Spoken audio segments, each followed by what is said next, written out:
A long time ago, in the beautiful kingdom of Zailana, there lived a kind king and queen. They loved their people and ruled with kindness, but they had one sadness. They had no child. One day, after many years of waiting, Allah blessed them with a baby girl. The whole kingdom celebrated with music, lights, and sweets. The king and queen named her Princess Alina, and she was the light of their lives. As Alina grew, she became a kind and cheerful girl. She loved playing in the gardens, talking to animals, and listening to stories. Everyone in the kingdom loved her.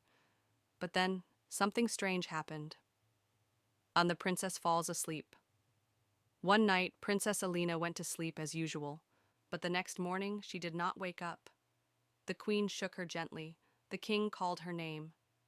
The maids brought sweet perfumes and soft music, but nothing worked. Princess Alina was in a deep sleep and would not wake up. The king called the best doctors, healers, and wise men from far and wide. They tried medicines, magic spells, and prayers, but nothing could wake the princess. The king was heartbroken. He made an announcement to the whole kingdom. "Whoever finds a cure for my daughter will be given half of my kingdom." The secret of the magical tree days passed, but no one had a cure. Then, one day, an old wise man came to the palace. He looked at the princess and said, "She is not sick. She is under an enchanted sleep. Only one thing can wake her." The king asked quickly, "What is it? Tell me." The wise man replied, "There is a rare tree deep in the forbidden forest. Its scent is magical. If the princess smells its leaves, she will wake up, but the tree is hidden, and the journey is full of dangers." Hearing this, many brave warriors and knights set off to find the tree. They traveled through dark forests, crossed big rivers, and climbed tall mountains, but none of them returned. A brave boy steps forward. The kingdom started to lose hope. But then, one day, a young orphan boy named Rafi stepped forward. He was not a knight. He had no sword, no horse, and no army. But he had a brave heart. "I will go and find the tree," Rafi said. The people laughed. How can a small boy do what great warriors could not? But the king saw courage in Rafi's eyes. He placed his hand on the boy's shoulder and said, "Go, my child. May Allah protect you." And so, with only his courage and faith, Rafi set off on the greatest adventure of his life. With only his courage and faith, Rafi stepped into the forbidden forest, a place where no one had ever returned from. The trees were tall and thick, blocking out the sunlight. The air was cold, and strange sounds echoed through the dark woods. Every step was difficult. Sharp thorns scratched his skin, and twisting roots tried to trip him. Wild animals with glowing eyes watched him from the shadows. But Rafi did not stop. He was on a mission to save Princess Alina. For many days and nights, he traveled through the deep, dark forest.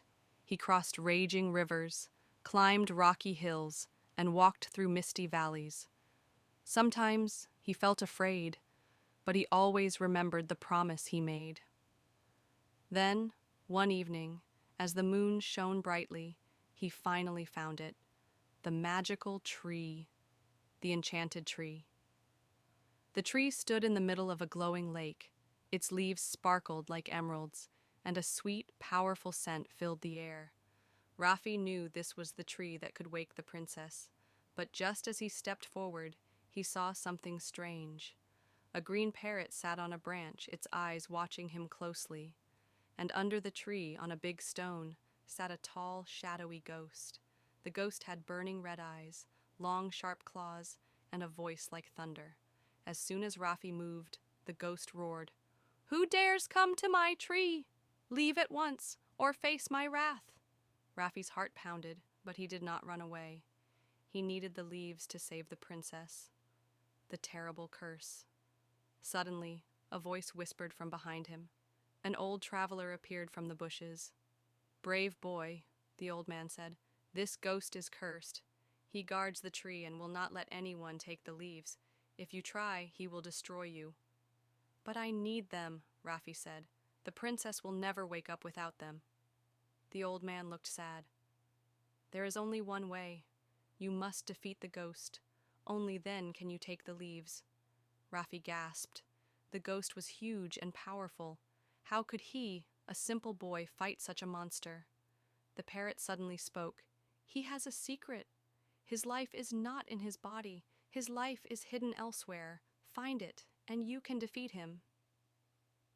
The Battle of Courage. The ghost roared and attacked. Lightning flashed and the ground shook. Rafi ran, dodging its sharp claws. He remembered the parrot's words. Where was the ghost's life hidden? Then he noticed. The parrot's eyes glowed just like the ghost's. Could it be? Rafi took a deep breath and leaped towards the parrot. The bird screeched and tried to fly away, but Rafi grabbed it. The ghost screamed in pain. No! Let go of the parrot! Rafi knew he had found the answer. The ghost's life was inside the parrot. With all his strength, he held the bird and shouted, "Your evil must end!" He squeezed the bird gently, and suddenly, poof, the ghost let out a terrible cry and vanished into a cloud of smoke. The curse was broken. The princess awakens. The forest became silent. The dark shadows faded, and the air became fresh and bright. The parrot, now free, turned into a beautiful fairy. "Thank you, Rafi," the fairy said. "You have saved me from the ghost's curse. Now, take the leaves and save your princess." Rafi plucked the magical leaves and ran back to the palace. As soon as the princess smelled the leaves, her eyes fluttered open. She was awake. The king and queen cried with joy. The whole kingdom celebrated. The king kept his promise and gave Rafi half the kingdom, but Rafi smiled and said, "I only wanted to help. I do not need a kingdom." Instead, the king made him the bravest knight in Zailana, and his name was remembered forever. And so, the kingdom rejoiced, the princess was saved, and Rafi's courage became a legend. Star.